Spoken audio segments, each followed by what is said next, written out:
Good morning. My name is Bobb Biehl, and since 1976 I've been a consultant, working with larger, fast-growing churches, some of them startup churches, nonprofit organizations, large and small, and for-profit companies, large and small, and occasionally a government agency. But the common denominator of those organizations, some 500 of them, have been that they had Christian leadership.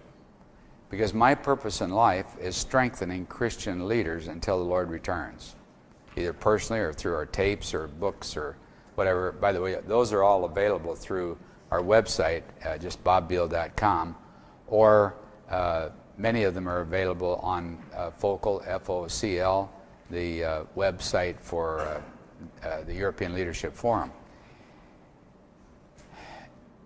The thing that I've found in spending approximately 50,000 hours behind the masks or the defense systems of leaders, one-to-one, when they say, instead of saying, I can do anything, when you get one-to-one, they say, help, I need help with this, kind of thing, is that one of the things that's commonly needed is help in very practical tools. Tools that they can use not only today, but for the rest of their life. And the tools that I will teach you, the tool that I'd like to talk about today, the Leadership Star, can be used to sort of in crass words, fire a loyal staff person in a Christian way. And that can be used by the president of your nation, the largest church in your nation, smallest church in your nation, in your organization. It can be used anytime that you have someone that's been with you for a long time, but it's time for them to go. How do you go about that? It's never easy, but what's the Christian way to approach it? That's what I'd like to talk to you about in this session. Right now, I'd like to have you make a list of everyone who reports to you, just their first name. Don't just sit and look at me. Make a list of all the people who report to you and put your name on the list as well. They can be paid or unpaid team members. Just make a list of everyone, their first name, of the people who report directly to you. Now what I'd like to have you do is give each of those people a 1 to 10 rating, where 10 is, that's the right person in the right place for long term, in my opinion. That's a 10. 1 is, I wish they were gone, I don't know how to get rid of them. Okay, give everyone a rating, and I'm going to give you 15 seconds to rate them 1 to 10, starting now, and include yourself in that rating process. How many were able to rate everyone on your staff in 15 seconds, including yourself? About everyone. It's shocking how fast you can rate the people that work for you. And you know why you can rate them that fast? Because your instincts already know who's doing the job and who is not. Your gut, your instincts know who's doing the right job or not. And as a leader, by the time you're in this room, you need to trust your own instincts. You need to trust your own decision, your own wisdom. And as I explain what each of those numbers mean, I don't think you'll want to change the numbers. Here's what they mean. Anyone you rated 0 to 5 is a red. I'll put that in red here. 0 to 5 is a red. What that means is that person's responsibility should be redefined. In other words, maybe you're asking too much of them. And you say, no, Bob, I'm not asking too much of them.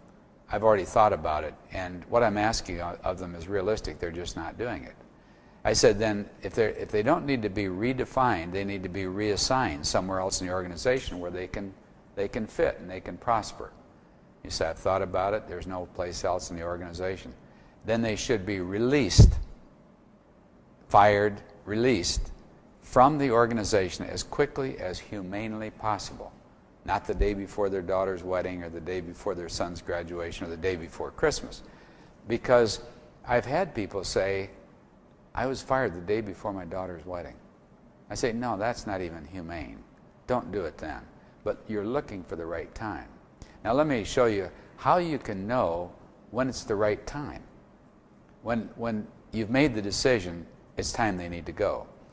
As long as your instincts say this person will eventually make it, you need to keep building into them, giving them books, giving them tapes, teaching them, mentoring them, whatever you need to do to keep them growing into their potential.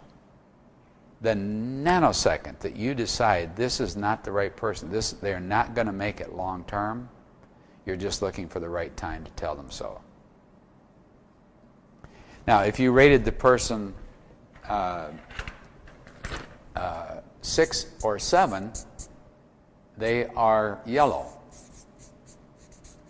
What 6 or 7 means is that you still don't know whether that's the right person in the right place or not. You frankly, they may have been with you 5 years. You don't still know if they're the right person. So what you do with them is you write down the 3 measurable things you want them to do in the next 30 days. And then you write down the 3 measurable things you want them to do in the next 60 days and the 3 measurable things in the next 90 days. Put it on one sheet of paper. You hand it to them and say, for 60,000 euros, and according to what we agreed on when you came to work here, here is what I'd like you to get done in the next 90 days. You're going to expect one of 2 responses. Some people will say, oh, is that what you expect me to do? I thought that was Zingo's job. No, that's your job. Oh, well, no problem. I didn't understand that that was my responsibility. Oh, no problem.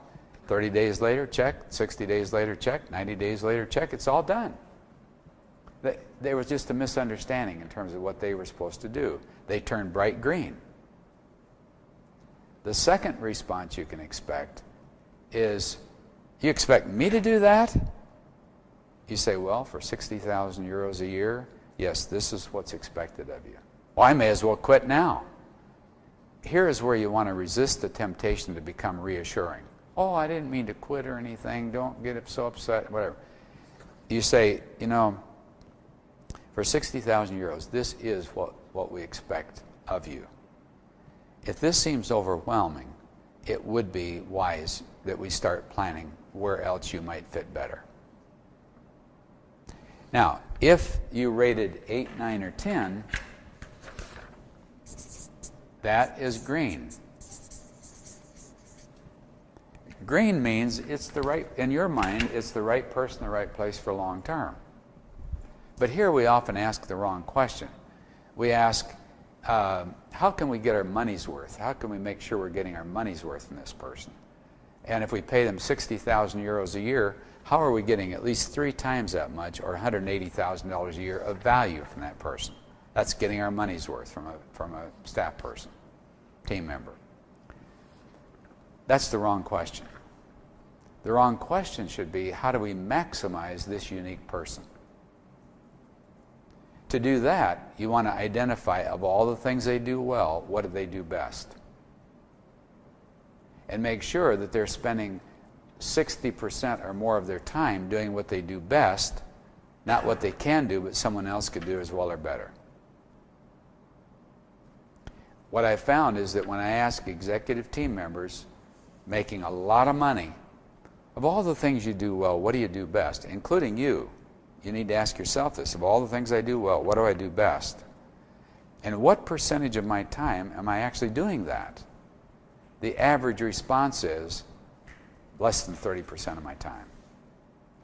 So if you can find a way to move it from 30% to 60% or 80% of their time, that's the way to maximize them. And when you maximize them, you may get 10 times what you pay them from them. Now, here's the interesting news.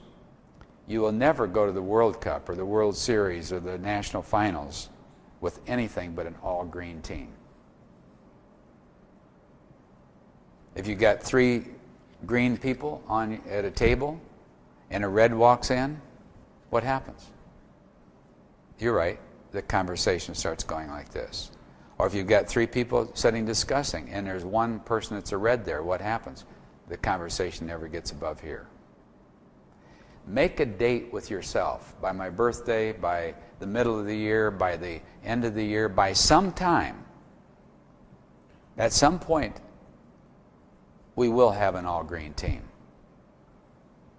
How much problems do your current greens cause you in a year? I had someone yesterday say, none. They don't cause you problems. What percentage of your problems, your personnel issues, come from your reds and yellows? Well, imagine for a minute, what would it be like to have an all-green team? You want an all-green team. Now, let me show you how to deal with the reds and the yellows that turn red instead of green. You basically draw a star. It's what I call the leadership star. And you may not show them this written down on a piece of paper, but here are the words that are important. Care, honest,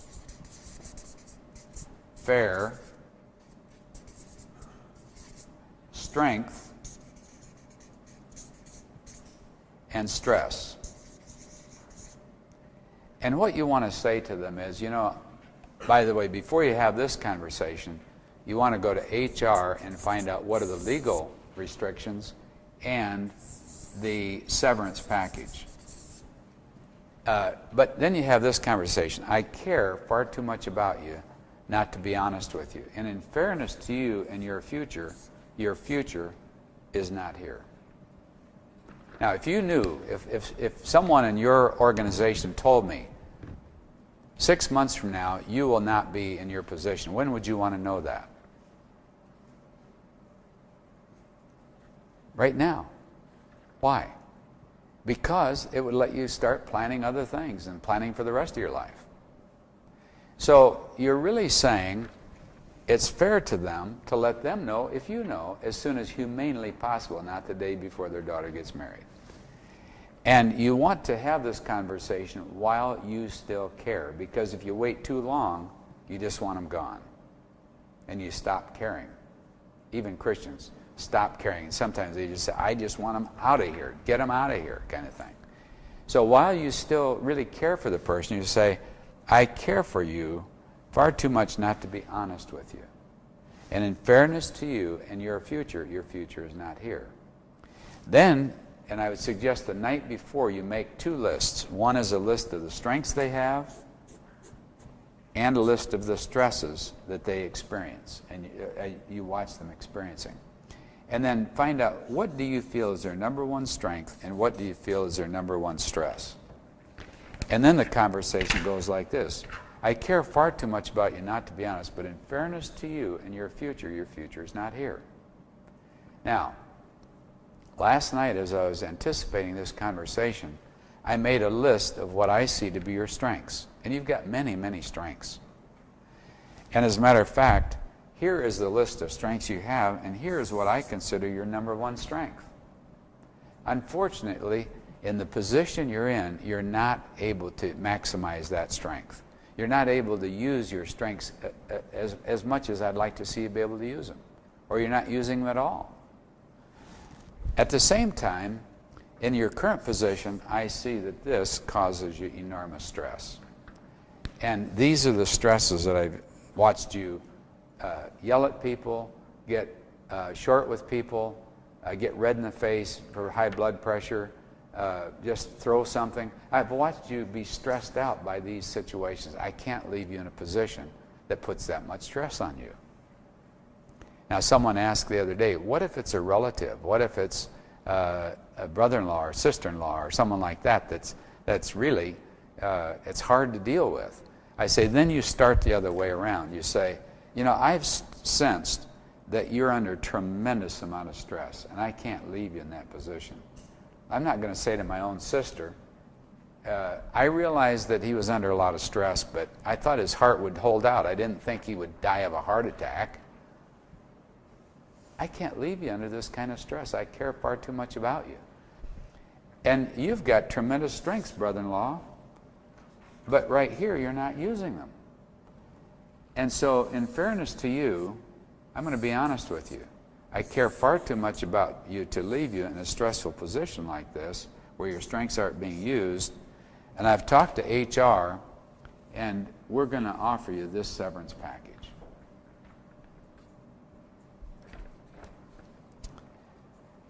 Now, 85% of your stress is one of two things: indecision or lack of control.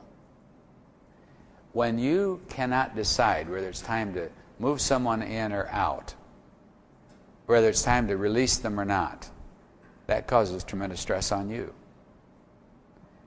Anyone 0 to 5, it's time for them to go. Anyone 6, 7, it's time for you to decide whether they are a red or a green. In the next 90 days, you can turn them either red or green. And if they're red, it's time for them to go, giving you an all-green team by a certain date, because you want an all-green team.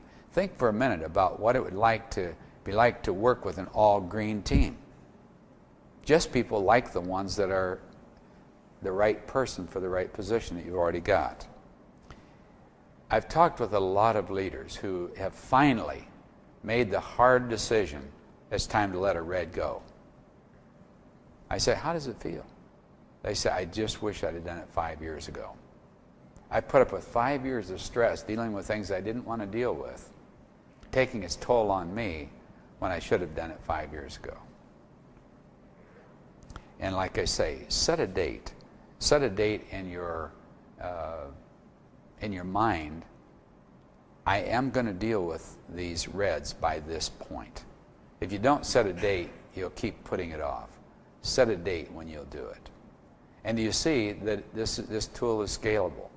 This is the way a president of your nation should deal with the person that isn't making it. President of any major corporate, it's the way you should deal with your reds. Now let me ask you a question. If you were released, if you knew you were going to be fired, or if you knew you were going to be released from the company, for whatever reason, is this the way you would want to be released? Scripture is clear. Do unto others as you'd have them do unto you. A couple of sessions ago, someone came up afterwards and said, I'm one of the guys that was not released this way. Keep teaching this. Because he said, I was told in 6 days, clear out your desk. Here's a severance. Know what my strengths were. No care about me. They were honest with me as to why I was being let go. I didn't feel it was fair. It was like they didn't do it this way. Do unto others as you'd have them do unto you. Use the leadership star to create an all-green team. Questions? The question is, do you keep a person just to be fair or something, to feel like they're treating fairly? Do you keep them 6 months just for some reason? Or does that contaminate the rest of the people? I say, as a leader, you want to anticipate, how will this person react to this? Will they contaminate or not? And I say, my perspective is, it's ideal if they can be in the office no longer than a week or two after you tell them. A week or two. And if you sense they're going to be contaminating, it's less than a week. Just to time to transfer what they're doing to someone else. The severance package may go for 6 months if that's your company's policy, or 3 months or 2 months. But you say, because of the situation, we would like you to leave in a week, have things cleared out of your desk in a week, but because of your loyalty as a staff member, we're going to continue paying you for a month or 2 months. But that's going to give you some time, paid time, to look for another position. But you don't leave them in 90 days or 6 months if you feel they would be contaminating to someone. Can I adapt this to volunteers working in my church? Absolutely. But if you call them volunteers, they'll say, you're firing me as a volunteer, but if you call them as a team member, it will make much more sense to them when you use this. But absolutely, if a person isn't doing it, you say, I care far too much about you not to be honest with you. In fairness to you, I think I'd like to release you from this responsibility because your strengths aren't being used here, and I sense it's putting stress on you. Now, occasionally a person will say, I don't feel any stress. I say, yes, but the people all around you are feeling stress because of you're doing this or this or this. And so I can't leave you in this position, unfortunately. Or, and I want to free you to where you really, really fit. I had a guy one time, just a little side story. He was in the 4th grade, and he has this real loud, booming voice. Loud, booming voice, and he'd talk in this voice all the time. And the teacher came up behind him one day, put her hand right here, where you can get their undivided attention. And in the 4th grade, she said, Steve, someday you'll probably be an evangelist, and you'll use that voice with great honor to God. But right now, you need to quiet your voice and shut up. And he's an evangelist today, talking to thousands all the time. And he has this loud, booming voice, But I'm saying sometimes you need to just tell them, right now, this is not what we need. The question is, my name should be on the list, but what if I find that I'm a yellow or red? If you're a red, ask, is there any place else I could serve in the organization? Are they expecting unreasonable requests of me? If you say, no, it's reasonable, there's nowhere else I can fit, it's time for you to find something else. If it's yellow, give yourself 30 days, 60 days, and 90 days, 3 clear priorities. See if you can get them done. To whoever you report to, whether it's a board or someone else, say, is this what you want me to do in the next 90 days? If they say, this isn't even your responsibility, then say, well, what is my responsibility? And they say, but if they say, yep, that's what we want you to get done.